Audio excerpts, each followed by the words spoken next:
కొండ యాదవ్ గారు. ధన్యవాదాలు అధ్యక్ష. నేను ప్రధానంగా మాకు గుంటూరు జిల్లాకి బకింగ్హోమ్ కెనాల్ అనేటువంటి కెనాల్ ద్వారా వాటర్ సప్లై వస్తుంటుంది.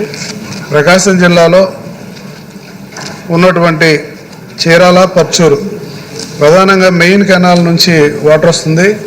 సబ్ కెనాల్స్ అన్నీ కూడా బాగా దెబ్బతిన్నాయనే విషయాన్ని మీ ద్వారా మంత్రి గారికి తెలియజేస్తున్నాను. వాటన్నిటికీ కూడా తూటాకే కాకుండా కాలువలన్నీ కూడా పూర్తిగా కంపతో నిండిపోయి ఎక్కడైనా ఒక కాలువ బ్రేక్ అయితే దాన్ని పూడ్చుకుంటానికి కూడా లేనటువంటి పరిస్థితి ఉంది. గత 5 సంవత్సరాలు మీకు తెలుసు, రివర్స్ టెండరింగ్ ప్రభుత్వం ద్వారా ఏమీ జరగలేదు.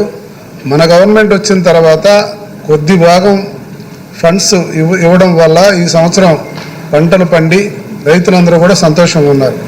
అయితే నెక్స్ట్ రాబోయేటువంటి సీజన్కి ఇప్పుడే ముందుగా ఆ కాలువలన్నింటినీ కూడా బాగు చేయాల్సినటువంటి అవసరం ఉంది.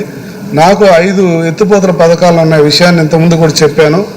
వాటిని కూడా రిపేర్ చేయాల్సినటువంటి అవసరం ఉంది.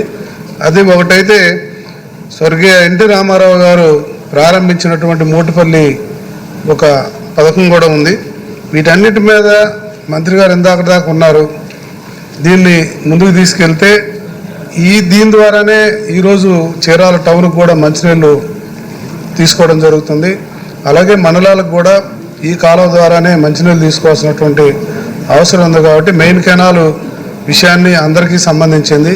ఈ సబ్ ఛానల్స్ విషయానికి వచ్చేటప్పటికి శ్రద్ధ తీసుకొని దానికి గ్రాంట్ ఇవ్వాల్సిందిగా మీ ద్వారా నేను మంత్రి గారిని కోరుకుంటున్నాను.